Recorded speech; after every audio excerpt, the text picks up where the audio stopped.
Welcome back to my channel, guys. I'm Laura Bakewell, and here I bake things pretty well. As you can see, I'm starting this a little different. I'm starting it just right in the video. This past week, we've had a lot going on, so I'm going to just show you all like a jam recipe of how I do my jams, and just pump out a quick video. Hopefully you all don't mind. Our dog has just been in the hospital for a week. He's finally back today, and I have to keep my eye on him at all times. So today we are going to be doing two jams. I have strawberries and I have raspberries. So we also found out that I got accepted into a farmer's market, which is super exciting. I'm not going to start that until the beginning of April, and I want to go ahead and get all my stuff prepped. So for a couple of my cookies and stuff that I'm going to be making, I need jams for it, and I feel like this is much easier for me to do like a bulk amount of jam instead of going out and buying a whole bunch of like jars of jam. So let's get to it. So I'm doing like a 3 times of the recipe. 1 time of the recipe calls for like 2 cups of whatever fruit that you're using. So you can use fresh or you can use frozen. Frozen is just what I have.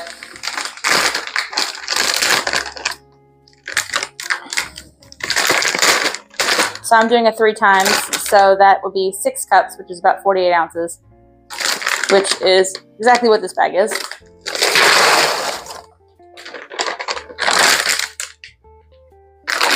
And then on a separate one, I'm going to put raspberries.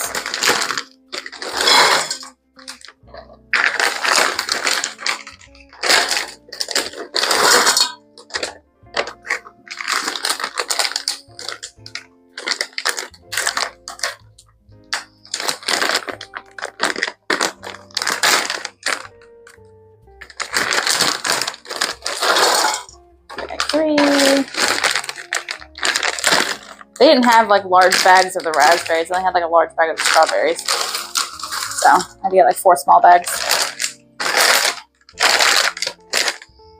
That's fine. We make it work. All right, and then each one of these, because I'm doing it 3 times, it's going to be 2 1/4 cup of sugar. If you're just doing 1, it's 3/4 cup of granulated sugar. I'm just going to go ahead and put that right in there.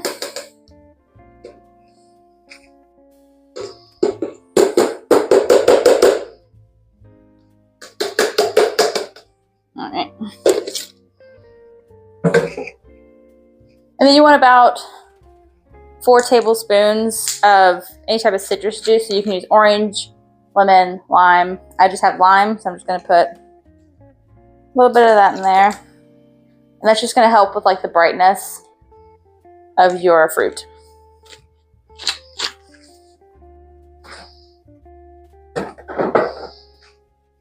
Alright, so let's go ahead and put these on the stove, and you're not going to continuously stir. So you can stir every now and then just to make sure that like your fruit doesn't stick to the bottom. You get that sugar nice and coated, and then while the sugar, because mine are frozen, while the sugar and the fruit are like warming up, there's going to be a lot of juices, and that's whenever you start getting like a form of a jam.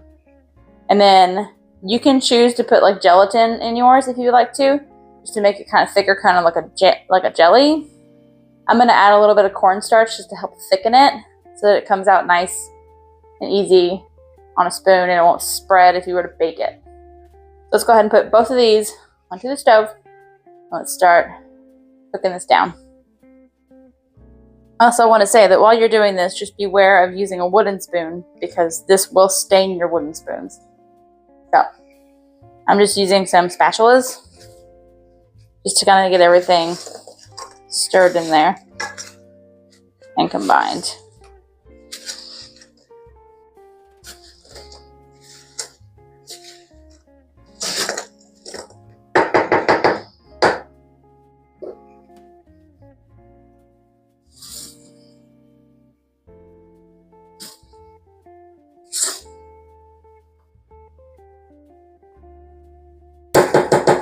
Alright, so I'm just going to go ahead and start letting these cook down.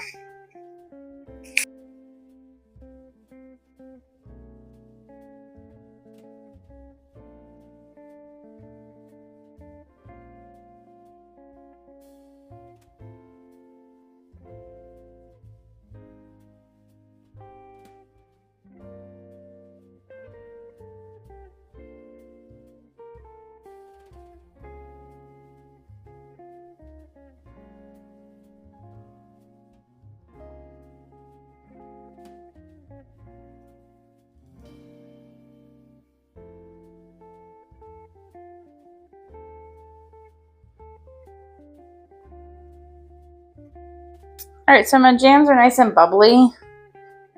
I'm going to go ahead and start putting some cornstarch into these. If you are worried about your jam possibly being like too lumpy at all, you can put these into like a blender or use an immersion blender to kind of break it down so it's nice and smooth. I'm not too worried about that, so I'm just going to add a little bit of cornstarch to each of these.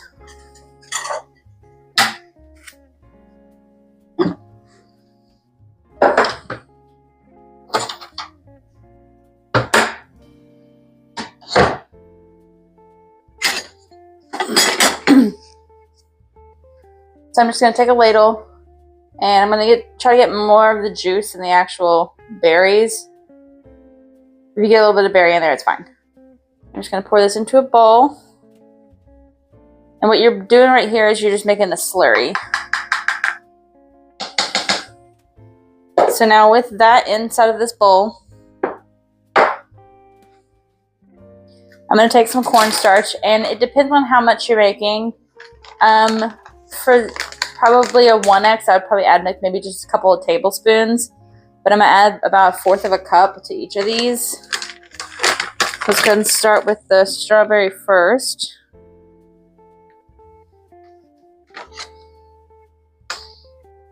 So in here I just have my cornstarch and a little bit of that jam. And I'm just going to stir it, and you want to make sure that you try to get all those cornstarch pieces like broken up. You don't want them to be lumpy. If you're worried about it being too lumpy, you can always put it through a sieve before putting it into your berries.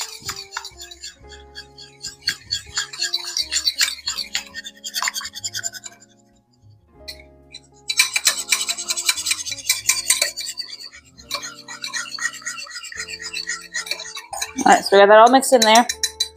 So I'm just going to go ahead and take this, and as you can see, it's a little bit lighter in color. And I'm pour this right back into here. And now as that cooks down, it's going to get thicker because of that cornstarch. Just like that, and we'll stir that in.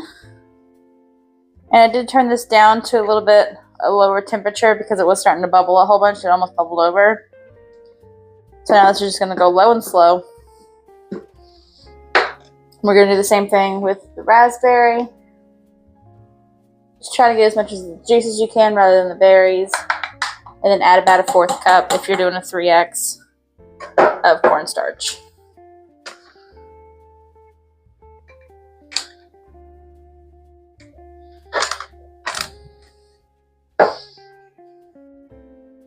Now with the raspberries, after it's completely like turned into jam and it's cooled down,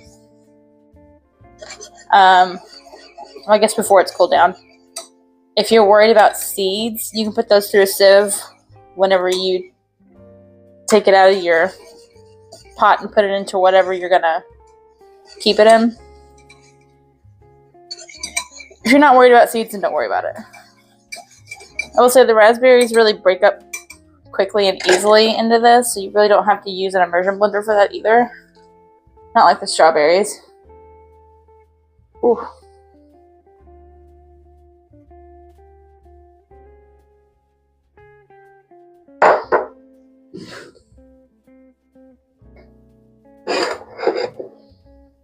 Alright.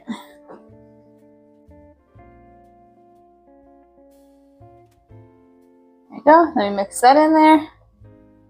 And then you just let this go for a little bit longer until all the bubbles are like super thick bubbles. It won't take too much longer. And also remember that whenever this cools down and then whenever you put it into the fridge, it will get thicker in the fridge too. So. Alright, so this has gotten really thick. Here's what they both look like. This one's the raspberry and this one is the strawberry. So now I'm just going to go ahead and take these both off of the heat and let them cool. And while they cool, they will get thicker. So these have cooled enough that I can put them into containers now. So I'm just using some of these deli containers. If you have a bigger container or a smaller container, whichever container you like the most, use that. I'm just going to pour these right into these. Do my best not to spill it. Should only take about 2 containers for the amount that I made. Like maybe 1.5 containers.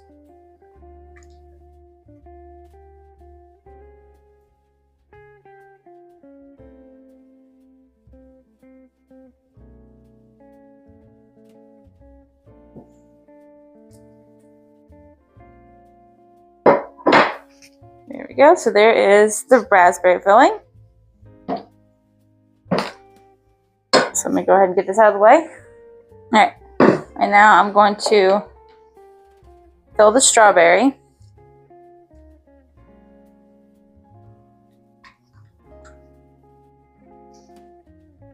Now again, if you think that the strawberry is too thick, you can always put it in a blender or an immersion blender, whichever works best for you. There's that. The rest of it into here.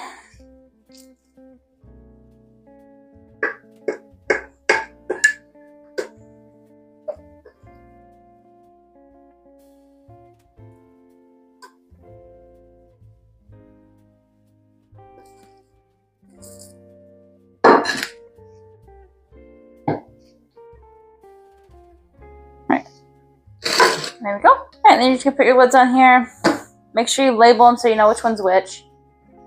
They will last in your fridge for a few weeks. You could even put them inside your freezer until you're ready to use them for a few months. But that is how I make my jams for all of my cookies, all my baking, all the things that I fill with jams. Thank you for joining me in the kitchen today, guys. I know this video is a little different than usual, but I got a lot going on. And I just didn't want to miss out on spending the opportunity in your kitchen with you this week. I will see you next time. Take care.